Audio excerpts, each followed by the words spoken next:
Hi YouTube. I know things has been a bit silent from me the past couple of months, but that's because I've been quite busy with the university studies where we are currently working on a quadcopter indoor navigation system with the use of FPGAs and vision-based image processing to make the quadcopter stable. But today I'm here to give you a brief view of some of the tools that I've been working with and also give you an introduction to what I will be showing to you in the next couple of months. Yet again, a sneak peek to the ZYBO and the Zynq platform, which I will make some tutorials about. But so far, I've been working on the basis board, as I made a tutorial about many years ago. And on this one, I've implemented an SPI controller to drive this OLED display. So with a built-in frame buffer by the use of block memory. I have implemented the PicoBlaze microprocessor inside this Spartan 3 device. And this PicoBlaze is then connected to this block RAM to write to the frame buffer of the OLED display. Then I decided to do the same here on this new platform. This is the ZYBO, which contains a Zynq device from Xilinx. This device is a system on chip. It combines an FPGA, an RTX 7 similar FPGA, together with two ARM Cortex A9 processor cores. This is a smaller board from Digilent, which contains the smallest version of the Zynq, though it's a great starter kit to get started with the Zynq application development.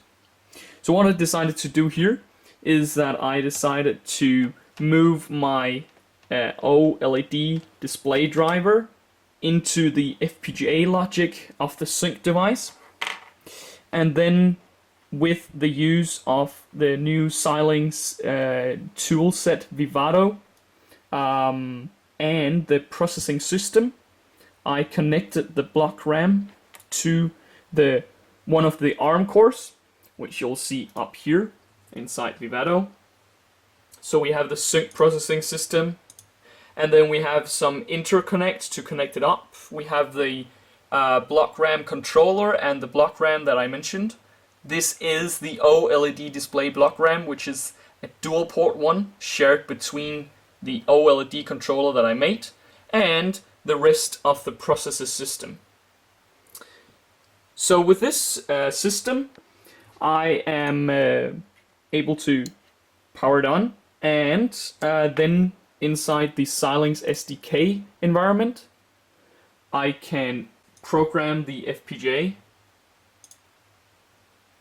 with the bit file, which is just the configuration of the FPGA logic, including the OLED display driver, and also a configuration of the low-level parts of the two Cortex A9 cores.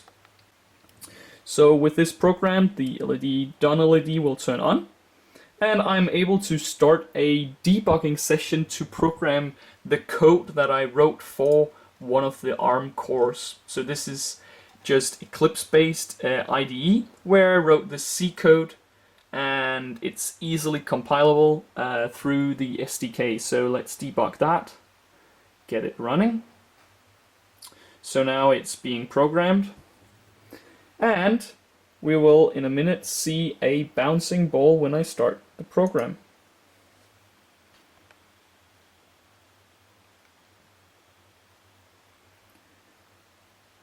And code-wise, what I'm doing here is that with the block RAM integration, I can just do normal C commands to write to a specific address.